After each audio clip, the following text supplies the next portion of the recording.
Bismillahirrahmanirrahim. Assalamualaikum warahmatullahi wabarakatuh. Alhamdulillahi rabbil alamin alladzi nahmaduhu wa nasta'inuhu wa nastaghfiruh wa na'udzu billahi min syururi anfusina wa min sayyiati a'malina. May yahdihillahu fala mudilla lahu wa may yudlil falan tajida lahu waliyyan mursyida.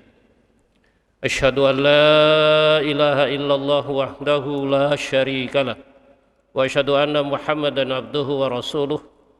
Allahumma salli wa sallim ala Muhammadin wa ala alihi wa ashabihi ajma'in, amma ba'd.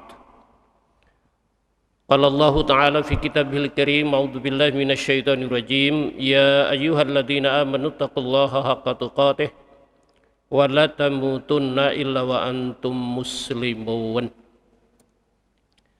Wa qala aidan ya ayyuhalladzina amanu taqullaha wal tanzur nafsum ma qaddamat lighad wa taqullaha innallaha khabirum bima ta'malun. Shadaqallahul azim.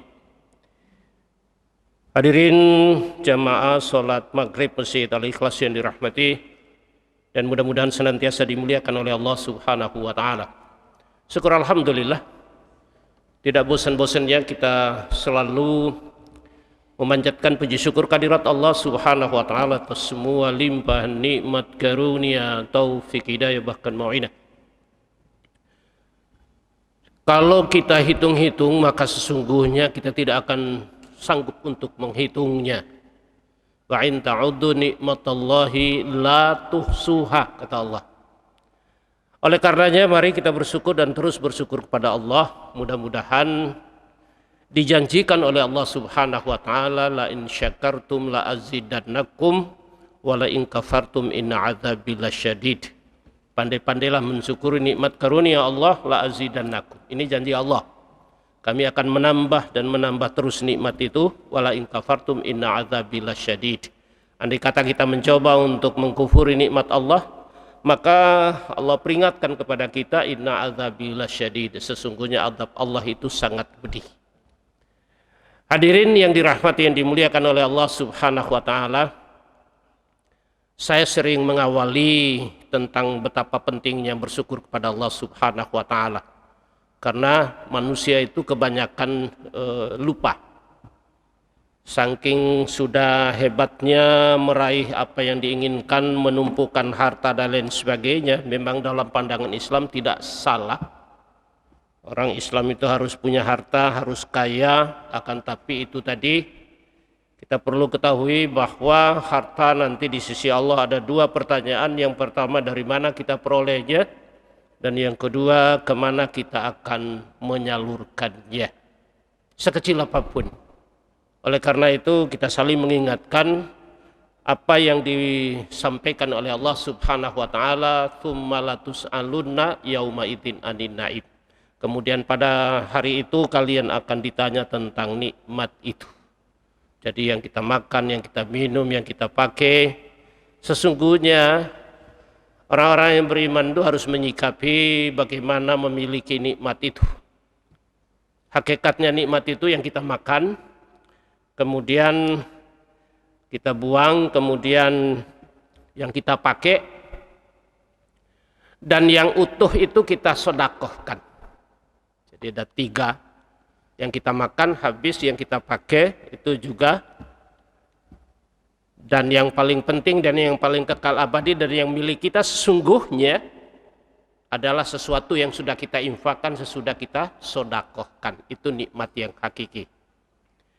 Oleh karena itu kita harus bisa menanamkan kesadaran pada diri kita bahwa apapun yang kita miliki, wa ma bikum min ni'matin faminallah, apa saja yang ada pada kamu itu semuanya dari Allah Subhanahu wa taala, dan ini yang harus kita tanamkan dalam kehidupan kita. Apapun yang kita punya, apapun yang kita miliki, mulai dari kehidupan, mulai dari udara yang disiapkan oleh Allah, oksigen yang kita hirup, bahkan kita sadar bahwa bumi ini adalah milik Allah. Semuanya menjadi milik Allah, bahkan hidup dan mati kita dalam genggaman kekuasaan Allah Subhanahu wa taala. Oleh karenanya bersyukur dan terus bersyukur kepada Allah, mudah-mudahan kita menjadi manusia yang abdan syakura, hamba Allah yang pandai bersyukur. Amin. Salawat serta salam senantiasa disampaikan kehadiran baginda Rasulullah Muhammad sallallahu alaihi wasallam beserta para sahabat, para keluarga, wabil khusus buat kita semua.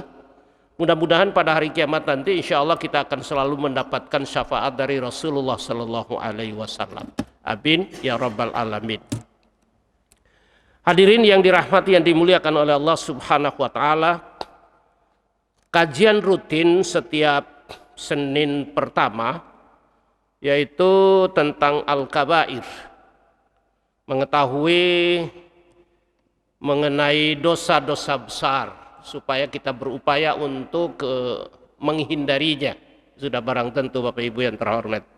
Jadi kalau kemarin bulan yang lalu kita sudah sampaikan tentang minuman keras. Dan bahaya minuman keras itu erat kaitannya dengan tentang berjudi kali ini. Jadi sama-sama masuk pada kategori dosa-dosa besar. Kenapa ini harus dibahas? Supaya kita berupaya untuk menghindarinya. Dan nanti kita akan berbicara tentang dampak yang ditimbulkan, yang kemudian bagaimana kita mencari solusinya. Mudah-mudahan oleh Allah Subhanahu wa taala kita selalu mendapat perlindungannya agar tidak melakukan hal-hal yang tidak terpuji, masuk pada dosa-dosa besar, salah satunya adalah berjudi. Jadi yang dimaksudkan judi di sini itu ialah sesuatu permainan atau undian dengan memakai taruhan uang maupun yang lainnya. Jadi masing-masing dari keduanya ada yang menang dan sudah barang tentu ada yang kalah. Apalagi yang sekarang ini lagi marak sepak bola dunia ini, kalau kita tidak ya hanya sekedar nonton, tapi kalau orang-orang yang punya harta benda yang banyak itu, apalagi sudah mania gitu, itu ya sudah judinya bukan sesuatu yang rahasia lagi. Gitu. Jadi di dalam berjudi pasti di antara kedua belah pihak ada yang menang, ada yang kalah. Jadi ada untung, ada yang dirugikan. Nah, oleh Allah Subhanahu wa taala judi ini telah dilarang sebagaimana firman-Nya di dalam Al-Qur'anul Karim di surat Al-Maidah ayat yang ke-90. A'udzubillahi minasyaitonirrajim. Ya ayyuhalladzina amanu innamal khamru wal maisiru wal ansabu wal azlamu rijsum min amalis syaitan fajtanibuh la'allakum tuflihun. Surat nomor kelima pada ayat yang 90. Hai orang-orang yang beriman, kata Allah, sesungguhnya minuman khamr itu digandengkan dengan maisir, yaitu berjudi atau berkorban untuk berhala. Ini tauhid kita perlu kita benahi. Kemudian bentuk yang lainnya adalah mengundi nasib dengan panah. Itu memang terjadi pada zaman jahiliyah, pada masyarakat Quraisy pada waktu itu. Mereka berjudi dengan mengundi panah. Ini semua kata Allah adalah perbuatan keji dan termasuk perbuatan setan.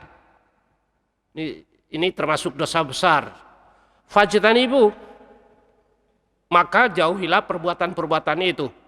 La'allakum tuflihun, mudah-mudahan kalian semua akan mendapatkan keberuntungan. Hadirin yang terhormat, jadi kita memang dititipkan oleh Allah Subhanahu wa taala memiliki harta benda. Akan tetapi perlu kita garis bawahi bahwa harta benda yang dihasilkan dari perjudian ini termasuk harta benda yang batil. Ya, harta benda yang dilarang manakala harta itu diperoleh dari hasil perjudian. Dan apabila harta itu kita makan berarti kita memakan barang yang haram. Ini tanpa kadang-kadang mayoritas manusia itu mengabaikan hal ini. Bila kita pakai untuk berusaha, berarti kita menggunakan modal yang dilarang oleh Islam. Dan jika hal tersebut dibelanjakan di jalan Allah, ini saking banyak tapi diperoleh dari hasil judi, maka Allah Subhanahu wa taala tidak akan menerimanya.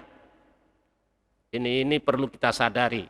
Terkadang kita menang judi lalu kita infak sedekah atau untuk kegiatan-kegiatan yang baik lainnya, jangan dikira lalu dari harta itu untuk membersihkan perbuatan-perbuatan judi yang kita meraihnya itu. Ini sudah barang tentu Allah Subhanahu wa taala tidak akan menerima itu. Oleh Rasulullah sallallahu alaihi wasallam di dalam hadis Bukhari, inna rijalan yatahawwaduna fi malillahi bighairi haqq falahumun naru yaumal qiyamah. Rawahul Bukhari. Jadi beberapa hadis Bukhari, Rasulullah sallallahu alaihi wasallam mengingatkan kepada kita bahwa sesungguhnya orang yang mendapatkan harta, ya harta yang semuanya kan dimiliki oleh Allah Subhanahu wa taala dengan cara yang tidak hak, dengan cara yang batil, maka layaknya bagi mereka itu berada di neraka pada hari kiamat. Jadi falahumun naru yaumal qiyamah. Bagi mereka itu tempat di neraka nanti pada hari kiamat. Kenapa orang berani-berani sekarang? Karena memang siksa dan azab neraka itu nanti gitu loh. Hanya diterima oleh orang-orang yang menggunakan keyakinan gitu loh. Hanya orang-orang yang beriman yang akan menerima nasihat dari Rasulullah Shallallahu Alaihi Wasallam ini. Kalau tidak, ini belum nyata semuanya kan gitu. Ini kan hal-hal yang gaib. Maka yang kita terima itu hanya orang-orang yang beriman bahwa ini benar janji Allah bahwa nanti siksa dan ganjaran kebajikan itu pasti akan ada di sisi Allah Subhanahu wa taala. Bahkan di dalam hadis riwayat Muslim, man laiba bin nardi syirin faka'annama sabagha yadahu fi lahmil khinziri wadamih. Jadi dalam hadis riwayat Muslim itu dikatakan oleh disabdakan oleh Rasulullah Sallallahu Alaihi Wasallam, barang siapa bermain kartu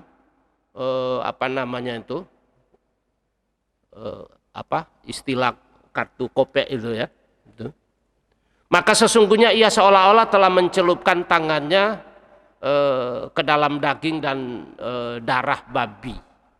Ini dalam riwayat Muslim. Sedangkan di dalam riwayat Bukhari, barang siapa bermain dengan dua mata dadu, dalam Sahih Bukhari itu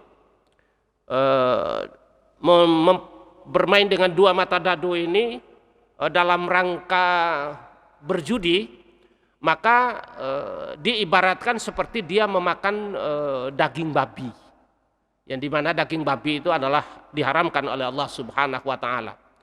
Dan barang siapa bermain judi, hanya main kartu saja itu tanpa taruhannya, maka kata Rasulullah Shallallahu Alaihi Wasallam dalam Sahih Bukhari itu, seakan-akan dia mencelupkan tangannya ke dalam darah babi. Hadis riwayat Bukhari. Itu bisa dibayangkan Bapak Ibu yang terhormat.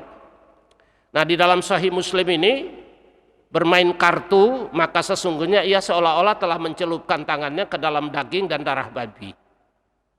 Sedangkan di dalam Sahih Bukhari lebih terperinci lagi. Bermain dua mata dadu itu, yang sesungguhnya permainan dua mata dadu itu dimaksudkan untuk berjudi, maka seakan-akan dia makan bangkai memakan daging babi. Sedangkan bermain tanpa taruhan itu seakan-akan dia mencelupkan tangannya ke dalam darah babi. Jadi dua-duanya itu memang dilarang. Maka para ulama-ulama terdahulu itu jangan sampai menyampaikan, jangan sampai kita ini lalai di dalam memanfaatkan waktu. Oh, ini kita hanya main kartu saja kok, tanpa ada taruhan dan lain sebagainya. Jadi ulama kita dulu melarang itu memang berdasarkan hadis Rasulullah Shallallahu Alaihi Wasallam. Jadi main kartu, melalaikan waktu sampai asiknya kan gitu. Itu seakan-akan kita mencelupkan tangan kita ini ke dalam darah babi. Naudzubillah min dzalik. Jadi agama ini memang sudah jelas di hadapan kita. Jadi bagi siapa yang taat maka dia akan selamat dan akan memperoleh keberuntungan, dan barang siapa yang mengingkari maka sudah barang tentu dia akan memperoleh apa yang menjadi perilaku kehidupannya, sudah akan mendapatkan sanksi yang sesuai. Jadi faman ya'mal mithqala dzarratin khairan yarah wa may ya'mal mithqala dzarratin syarran yarah. Jadi kebaikan sekecil biji zarah sekalipun maka Allah Subhanahu wa taala akan pasti membalasnya. Begitu pula sebaliknya, keburukan sekecil biji zarah pun Allah Subhanahu wa taala pasti akan membalas setimpal dengan apa yang dilakukan. Oleh karenanya hadirin Bapak Ibu yang dirahmati yang dimuliakan oleh Allah Subhanahu wa taala, dalam hadis yang lain yang diriwayatkan oleh Imam Malik, Abu Daud, Ibnu Majah, Al-Hakim dan Al-Baihaqi, man la'iba bin nardi faqad asallahu wa rasuluh. Jadi barang siapa bermain kartu, jadi maka sungguh ia telah berbuat durhaka kepada Allah dan Rasulnya. Karena di situ diakibatkan karena melalaikan waktu. Jadi saking asiknya itu kita lupa. Dan itu kebanyakan seperti itu. Wah, ini untuk main-main saja kok, ketimbang nganggur. Padahal kesempatan yang diberikan Allah itu kalau nganggur apa lebih baik untuk zikir, untuk baca Quran dan kebaikan-kebaikan lainnya yang seharusnya kita sadar untuk kita bisa memanfaatkan waktu ini dengan sebaik-baiknya. Karena waktu ini bakal ditanya Bapak Ibu yang terhormat. Jadi jangan dikira kesempatan waktu luang, kemudian kesehatan, terus diberi umur panjang oleh Allah Subhanahu wa taala, bahkan kita itu selalu meminta diparingi umur panjang oleh Allah. Maka di dalam umur panjang itu sebaiknya kita memanfaatkan untuk melakukan kebaikan-kebaikan atau perbuatan-perbuatan yang bermanfaat gitu. Karena umur itu bakal ditanya an umrihi fi ma'afnah. Umur itu kemana engkau habiskan? Gitu. Kemudian ilmu, punya ilmu sedikit apa dimanfaatkan atau untuk mengajarkan hal-hal yang baik atau sebaliknya, naudzubillah min dzalik. Kan gitu. Kemudian juga wa an jismihi fi ma'ablah, kesehatan jasmani, diberi sehat walafiat. Untuk apa kau gunakan itu? Ya. Semuanya sekecil apapun yang diberikan oleh Allah Subhanahu wa taala bakal kita ini diminta pertanggungjawaban di hadapannya. Oleh karena itu bagaimana caranya untuk bisa kita menimbulkan rasa benci antara yang kalah dan yang menang? Kita benci kepada perbuatan itu supaya kita tidak tertarik untuk melakukannya. Gitu. Nah, ini adalah perbuatan-perbuatan yang mungkar, perbuatan-perbuatan yang diharamkan oleh Allah dan Rasulnya. Jadi dengan tegas dalam hadis Rasulullah Sallallahu Alaihi Wasallam dan juga beberapa firman Allah Subhanahu Wa Taala tentang masalah ini, dan ulama kita memasukkan dalam kategori al-kabair, termasuk dosa-dosa besar. Kan gitu. Jadi kenapa demikian? Karena memang dampak negatif dari judi ini sesuatu yang luar biasa Bapak Ibu yang terhormat. Jadi bisa menyebabkan orang malas untuk bekerja. Yang ada tuh hayal gitu, ya. Hayal dalam kehidupan itu. Kemudian dampaknya yang lain tuh hadirin yang terhormat, memicu perkelahian. Jadi jangan dikira bahwa di meja yang nampaknya bersahabat ditambah dengan minum-minuman keras itu memang temannya di situ. Judi itu pasangannya dengan minuman keras. Begitu sudah mabuk itu sudah tidak sadar lagi, maka timbul perkelahian, pertikaian, bahkan permusuhan sampai pada titik pembunuhan. Gitu. Dan lagi marak itu 303 judi online itu ya, kan gitu. Tapi pusatnya di mana itu, di Bangkok atau di itu cabangnya di Indonesia ya sudah dihancurkan ya. Yang secara sembunyi-sembunyi ya sudah barang tentu masih ada juga, kan gitu. Satu hal yang perlu kita ingat hadirin rahimakumullah, judi ini salah satu faktor untuk menghancurkan kehidupan rumah tangga. Ya. Karena orang sibuk memikirkan, merenungkan apa yang ingin didapatkannya, maka dalam bahasa kita kalau dia kalah itu jadi penasaran gitu. Kok kalah ya? Taruh lagi ah. Besok kok menang mamanya. Kalah lagi. Penasaran lagi, taruh lagi ya. Kan gitu. Kalau menang, sekali saja menang itu dalam pertaruhannya itu menjadi ketagihan luar biasa. Kan gitu. Jadi dalam kehidupan rumah tangga ini itu ada suatu peristiwa yang di beberapa tahun, sekitar tahun 80-an dia ditulis di media, di koran itu, seorang yang pegawai yang bagus itu, di pegawai pelabuhan, punya jabatan, punya kedudukan, tapi penyakitnya itu judi. Apa yang terjadi, ujung-ujungnya itu seperti saya katakan menghancurkan kehidupan rumah tangga. Karena dia hanya mengikuti hawa nafsunya. Jadi pulangnya telat kan gitu. Sampai kadang-kadang jauh malam gitu. Rumahnya itu di daerah barat sana, di Tandes sana. Pada akhirnya dia masuk penjara. Dan juga diwawancarai oleh wartawan itu, jangan ikuti kelakuan saya gitu.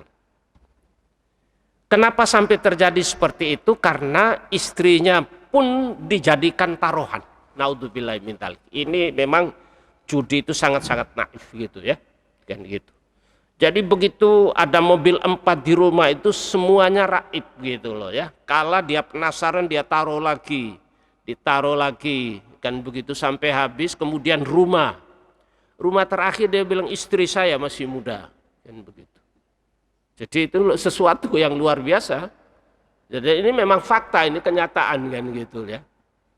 Akhirnya begitu kalah lagi itu, orang yang menang ini mau datang menjemput istrinya, maka istrinya lari. Dan kebetulan istrinya itu orang tuanya di Malang, lari menyelamatkan diri dan lapor ke polisi, dan akhirnya yang bersangkutan ini ditangkap. Padahal itu tadinya pegawai yang mentereng itu ya, di tahun sekitar 80-an itu. Maka begitu diwawancara wartawan itu dia mengatakan jangan ikuti kelakuan saya gitu ya. Jadi memang judi itu betul-betul menghancurkan rumah tangga, kemudian hartanya itu habis ludes gitu di meja judi itu. Padahal diketahui itu dia ya di rumahnya besar, kemudian ada mobil 4 di rumah itu semuanya habis, bahkan rumahnya, dan tidak ada lagi itu ya istrinya yang jadi taruhan. Naudzubillahi min dzalik. Jadi itu memang judi ini memang dampak negatifnya itu luar biasa. Maka di sini ulama memasukkannya dalam kategori dosa besar itu ya, dosa besar. Gitu. Jadi kalau taruhan itu seperti kita makan bangkai daging babi yang haram.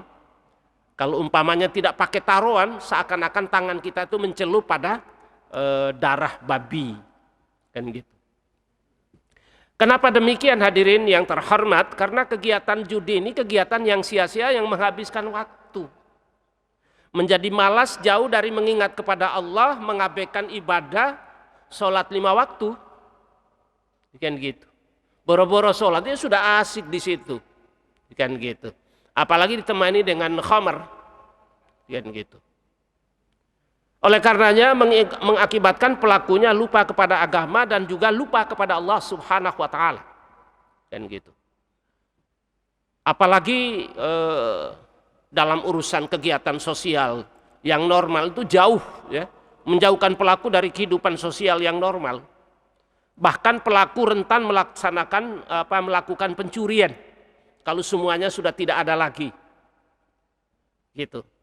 Yang bisa ditaruhkan di meja judi ada kesempatan bisa juga melakukan perampasan.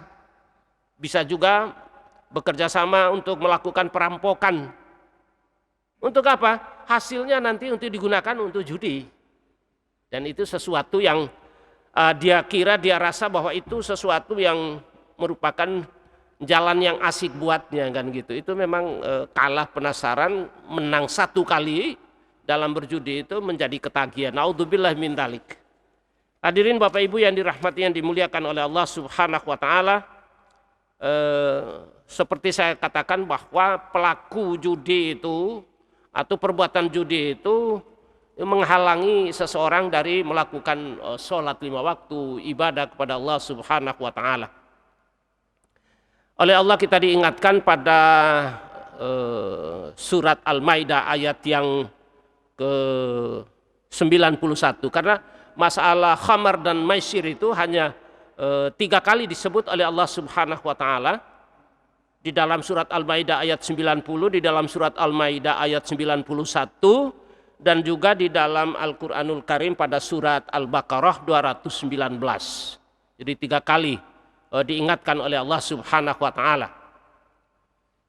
Bapak Ibu yang dirahmati, yang dimuliakan oleh Allah Subhanahu wa taala, pada surat yang kelima, surat Al-Maidah ayat 91, karena ayat 90 kami sampaikan di awal tadi. A'udzubillahi minasyaitonirrajim. Innama yuridu syaitanu ayyuqi'a bainakumul adawata wal baghdha fil khamri wal maisir wa yasuddakum an dzikrillah wa anis salawat fahal antum muntahun. Sesungguhnya setan itu bermaksud hendak menimbulkan permusuhan dan juga kebencian di antara kamu lantaran minuman khamar dan berjudi. Jadi khamar dan maisir itu memang itu 2 yang digandengkan di dalam Al-Quranul Karim, dan berupaya menghalang-halangi kamu dari mengingat kepada Allah dan sholat. Orang kalau berjudi, orang minum khamar itu mustahil untuk dia melakukan sholat. Maka berhentilah, kata Allah, berhentilah kamu dari mengerjakan pekerjaan itu. Kita dilarang untuk supaya manakala dahulu pernah melakukan hal ini, maka kesempatan sekarang untuk bertobat. Selagi kita masih hidup. Jadi kalau umpamanya nanti sudah di tenggorokan baru kita bertobat, itu sudah tidak diterima lagi oleh Allah. Ini yang penting, bahwa Allah Subhanahu wa taala memerintahkan bahwa berhenti kamu dari mengerjakan perjudian itu. Jadi gandeng itu khamar dan maisir itu 2 kalimat yang bergandengan kan begitu ya. Khamar itu kata Rasulullah, al khamru umul khaba'ith. Gitu. Khamar itu induknya maksiat.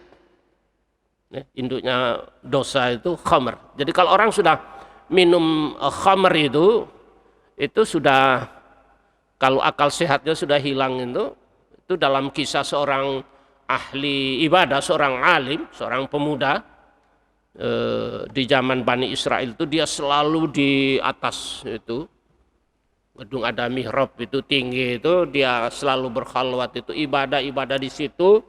Kemudian kalau turun itu dalam seminggu itu ya 1 pekan itu dia keluar ke pasar lalu membelikan makanan untuk cukup naik lagi, itu nanti 1 pekan berikutnya baru dia turun lagi. Maka suatu ketika masyarakat di sekitar, wah ini pemuda ini alim sekali, luar biasa. Ada seorang wanita yang nakal waktu itu berupaya untuk mengganggu, saya akan bikin dia untuk tidak alim lagi, kan gitu. Maka begitu pulang si pemuda ahli ibadah ini, maka wanita yang ingin menggodanya ini berpura-pura jatuh itu terus minta tolong. maka tanpa ada kesengajaan pemuda yang ahli ibadah ini menolong. Dia bilang, tolong antarkan saya di dekat rumah saya di sebelah sana, ini tidak jauh dari tempat ini gitu. Setelah sampai di tempat itu, tempat wanita itu, maka di dalam meja itu ada hidangan khamernya, di pojok sana ada bayi yang berbaring di sana. Lalu wanita itu meminta, kamu tidak akan bisa keluar dari ruangan ini kecuali 3 syarat. Syarat yang pertama, jinahi saya. Syarat yang kedua, kamu harus membunuh bayi itu. Dan syarat yang ketiga, pilih khamar. Milih yang mana? Maka laki-laki yang ahli ibadah ini, dia mengatakan inilah yang paling ringan. Khamar ini yang paling ringan dosanya, sehingga saya bisa keluar dari sini dan bisa bertobat kepada Allah Subhanahu wa taala.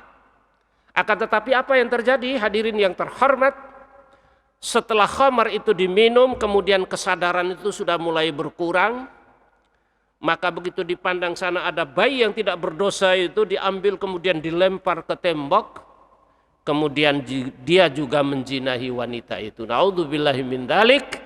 Maka kata Rasulullah Sallallahu Alaihi Wasallam, al khamru ummul khaba'ith. Jadi khamar itu induknya perbuatan maksiat. Begitu khamar diminum, maka maksiat-maksiat atau dosa-dosa besar yang lainnya pun dilakukan tanpa di luar kesadaran. Naudzubillahi min dzalik. Ini kategori kerusakan-kerusakan yang ditimbulkan oleh dosa-dosa besar. Jadi maisir, judi itu lebih berbahaya dari riba. Padahal dosa riba itu yang sudah kita bahas waktu yang lalu, beberapa bulan yang lalu di awal-awal kajian tentang Al-Kabair ini. Dosa yang paling ringan dari riba itu oleh Rasulullah Sallallahu Alaihi Wasallam dikatakan seperti menzinahi ibu kandungnya sendiri. Itu yang paling ringan. Maka kerusakan maisir judi ini lebih berbahaya lagi dari riba. Kan gitu. Jadi ada 2 kerusakan. Yang pertama memakan harta yang haram, dan yang kedua terjerumus dalam permainan yang dilarang. Jadi kalau diperoleh dari judi maka kita makan itu harta yang haram. Kemudian yang kedua adalah cara mendapatkannya adalah memakan harta dan terjerumus dari perniagaan yang dilarang. Ini yang harus kita jauhi. Oleh karenanya al-maisir itu diharamkan terlebih dahulu sebelum riba. Salah satu dampak negatif yang ditimbulkan dari judi pada kehidupan pribadi dan juga kehidupan sosial, judi itu termasuk perbuatan setan yang bisa merugikan pribadi kita, diri kita sendiri, dan juga bakal merugikan orang lain. Terkadang kan orang kalau asik melakukannya, dia mengatakan yang saya main judi itu diri saya sendiri, yang hancur-hancur diri saya, uang-uang saya, yang rugi-rugi saya. Tapi apa yang terjadi? Kehidupan keluarga, anak istri sudah tidak diperhatikan lagi, bahkan keluarganya lari meninggalkannya. Di saat kekalahan yang bertubi-tubi datang menimpa, maka kesadaran itu telat gitu loh ya. Penyesalan itu terlambat gitu. Jangan niru perbuatan saya katanya. Naudzubillahi min dzalik. Di samping itu merugikan ekonomi karena ketidakpastian usaha. Di mana yang dilakukan itu kalau yang di sana menang itu menimbulkan permusuhan dan juga kedengkian. Menang terus dia ya, kan gitu. Di samping itu judi dapat menyebabkan kelalaian dalam melaksanakan kewajiban. Bahkan tertutupnya kepekaan rasa manusiawi. Naudzubillah. Hilangnya rasa malu dan kasih sayang kepada sesama manusia. Kenapa demikian? Karena terbuai dengan hayalan gitu. Nek saya menang mesti akan mendapatkan ini. Nek kalah wes nggak apa-apalah kan begitu. Dicoba lagi nanti akan menang, ternyata nggak menang-menang kan gitu. Nah dengan hayalan-hayalan dan membual seperti itu dia akan malas bekerja dengan cara yang halal, dan juga dapat melakukan perbuatan yang dilarang oleh agama sekalipun, kalau memang itu sudah menjadi ketagihan gitu loh. Bahkan juga akan menghancurkan kestabilan, kerukunan dan keharmonisan di dalam bermasyarakat, berkeluarga, bertetangga, kan gitu. Bahkan dapat menimbulkan kesedihan dan penyesalan di kemudian hari. Sedih dan nyesal tuh yang ditimbulkan tuh seperti itu. Oleh karena itu, Bapak Ibu yang dirahmati, yang dimuliakan oleh Allah, cara menghindarinya, ya itu ya. Cara menghindarinya supaya bagaimana kita bisa ya. Karena memang problem kalau kita tidak melaksanakan sama sekali, memang kita tidak tahu apa-apa itu ya. Gitu. Tapi kalau orang yang terseret di dalam kehidupan perjudian, khamr dan lain sebagainya, maka upaya amar ma'ruf nahi mungkar itu harus ditegakkan. Gitu, ya. Jadi cara menghindari perbuatan judi dari pelaku-pelaku itu yang pertama senantiasa beramar ma'ruf nahi mungkar. Jangan membiarkan kemungkaran itu merajalela, nanti Allah marah.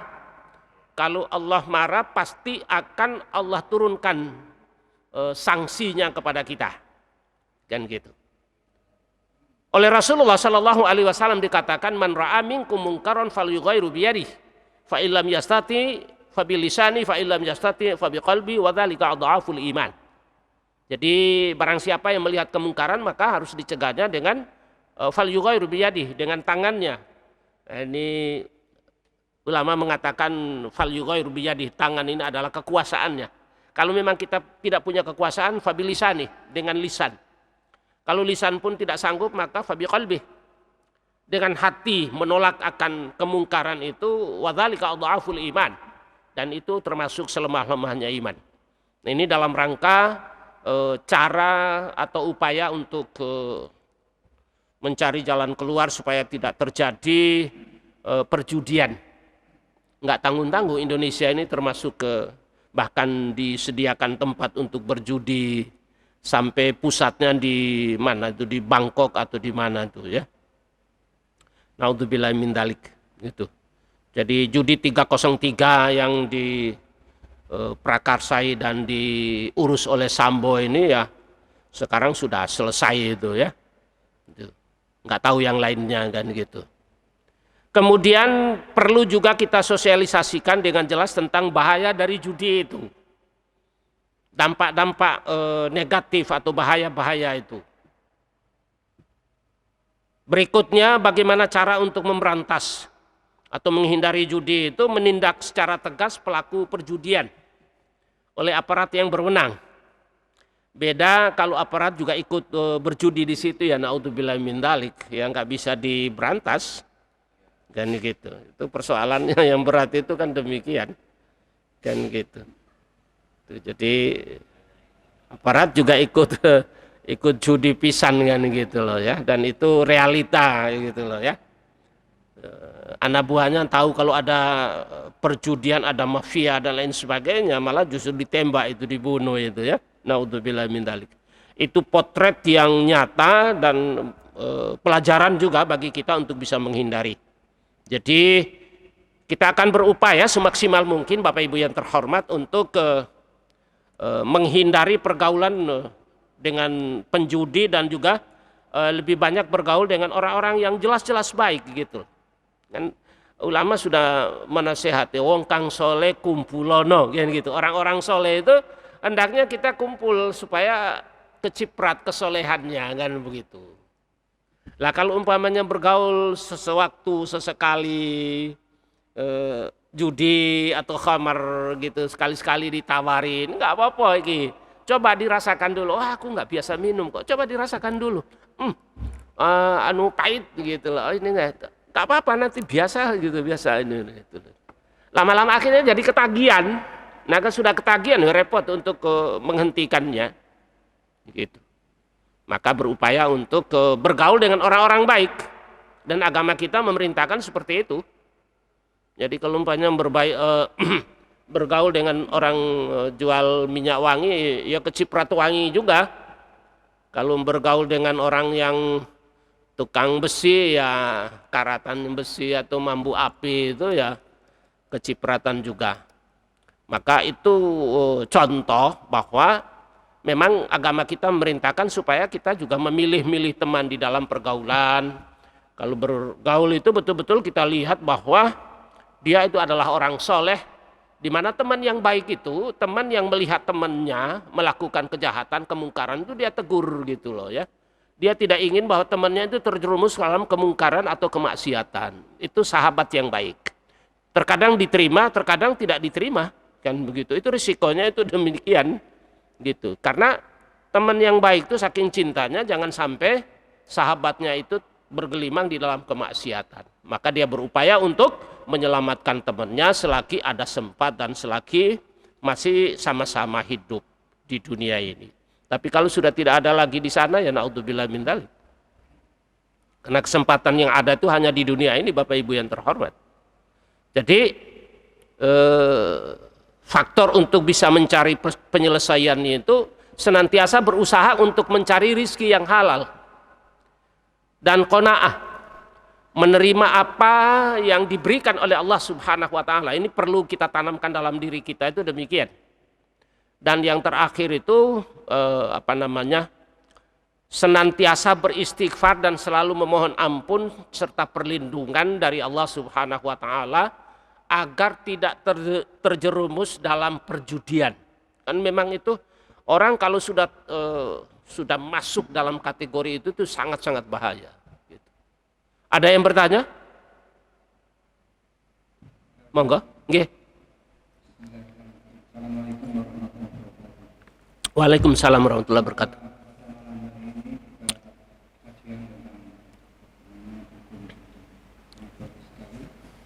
Kami menanyakan dari pengalaman mengaji ini kita tahu yang mana referensinya adalah Al-Maidah 91. Nggih. Menerangkan bahwa bagaimana terdahulu mengingatkan orang yang beriman supaya tidak melakukan judi lagi. Allah memberikan bagaimana orang yang beriman ternyata dulu belum keluarnya instruksi atau dari Allah Betul. masih golongan yang beriman, dia tidak pernah dosa besar itu. Yang surah Al-Baqarah itu adalah tentang bagaimana judi harta karena apakah betul dapat diinfakkan. Jadi dua-duanya bersama. Ini kami. Nah, pengalaman saya dalam suatu konteks ini, memang kondisi ekonomi sekarang ini sangat sulit, sehingga orang itu angkas yaitu menabrak-nabrak itu. Yang paling mudah adalah judi, adalah dijual beli kendor dan sebagainya. Ini yang saya amati terkini. Bagaimana yang terjadi sekarang ini mafia. Nah, pengalaman saya di Malaysia itu ada tempat perjudian kasino, yaitu namanya Gelengkeng Air. Dan saya menyampaikan ini, saya juga datang ke sana. Masya Allah. Di daerah itu, bahkan dulu hampir tiap minggu ya, cerita saja. Jadi apa kaitannya dengan ini? Bapak saya melihat era fisik seperti itu, disitulah permainan seperti itu. Tetapi yang saya lihat adalah kenapa Malaysia yang menurut syariat Islam dia memberikan bukan peluang lokasi, tapi yang saya lihat orang Malaysia yang Islam dia tidak sana sami'na atau taat betul. Masya Allah. Ya Allah, subhanallah. Menceritakan itu. Luar biasa. Sama saat itu sebagai tamunya kepala staf angkatan darat di sana bersama rombongan. Iya. Jadi nggak akan antarkan kita ke sana, nggak mau. Silakan pergi sendiri. Nah itulah dalam studi ini suatu seorang bola dan sama dulu ada kasino, ada loto, dan halo. Itulah tentang ladang-ladangnya Bagi saya, menurut saya agamanya setan itu paketnya itu tetap aja. Itu Ustaz. Betul, Masya Allah, sangat-sangat betul Pak Haji. Inilah yang diterapkan kalau kita mengkaji ini Al-Quran itu lengkap sekali. Dua sumber tadi dari Al-Baqarah sama Al-Maidah itu konteksnya beda tapi sama tujuannya untuk menghindari dosa-dosa. Iya. Terima kasih. Iya. Assalamualaikum warahmatullahi wabarakatuh. Waalaikumsalam warahmatullahi wabarakatuh. Itu memang sulit untuk jadi apa yang diungkapkan. Jadi Pak Haji juga sudah melihat tempatnya gitu. Tapi luar biasanya orang-orang Islam di Malaysia itu sami'na wa ata'na, dia tidak ke sana gitu loh ya. Ya tidak ke sana itu sesuatu yang luar biasa, sesuatu yang hebat. Judi dalam perspektif Islam itu kesimpulannya membentuk tabiat yang jahat memang. Kemudian memicu seseorang menjadi malas bekerja dan juga menjadi cepat marah kan gitu. Pada akhirnya dapat merusak akhlaknya kan gitu. Tidak mau bekerja secara normal mencari rizki dengan jalan yang baik. Maka kata kunci untuk menyikapi ini kita harus qanaah.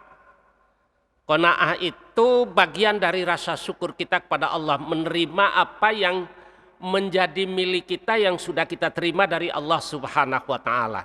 Kan referensinya kan jelas bahwa 3 kali disebut Allah di dalam Al-Qur'anul Karim, di Al-Maidah ayat 90, 91 dan juga Al-Baqarah 219 dan juga beberapa hadis dari Rasulullah Sallallahu Alaihi Wasallam dalam Imam Bukhari dan juga beberapa riwayat juga dari Imam Muslim untuk menyikapinya. Maka orang-orang beriman itu kalau sudah datang Allah dan Rasulnya untuk menyampaikan beberapa larangan, maka tidak ada kalimat yang lain kecuali sami'na wa ata'na, karena memang dia jauh dari apa yang dilarang itu menjadi bermanfaat bagi perilaku dan kehidupannya. Sehingga salah satu perspektif Islam melihat bahwa di samping merusak rumah tangga dan juga bisa menimbulkan kemiskinan gitu loh ya.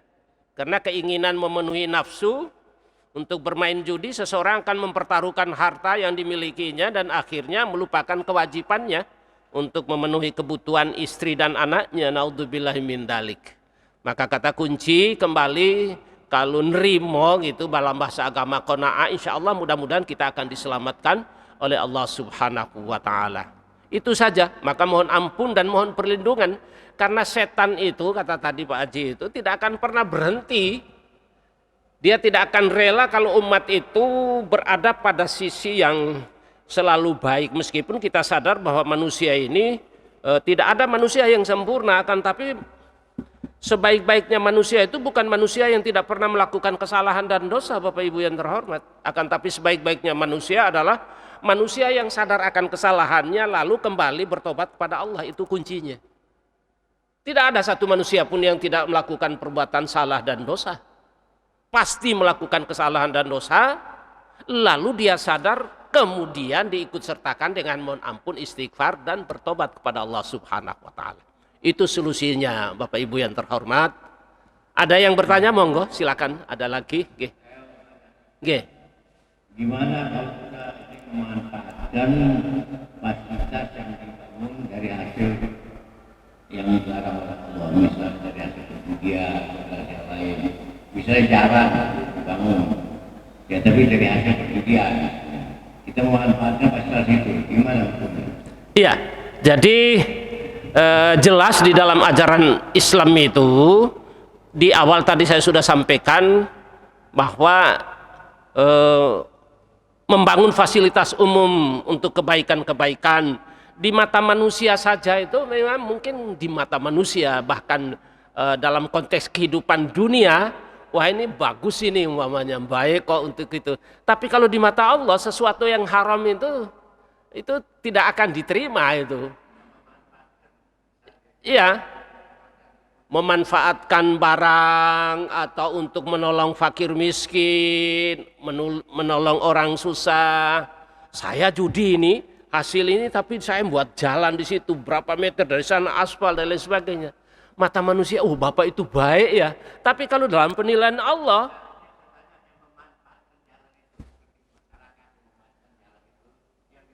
masyarakat itu tidak tahu sumbernya jalan itu dibangun dari mana dan lain sebagainya.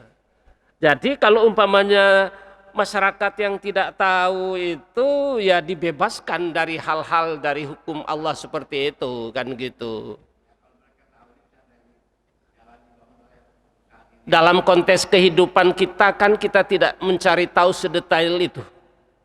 Wah ini jangan-jangan ini pemerintah ini korupsi, pemerintah mau korupsi dan lain sebagainya. Itu resikonya dia di hadapan Allah. Kalau dia mau membangun ini fasilitas digunakan, yang menggunakan itu fasilitas umum.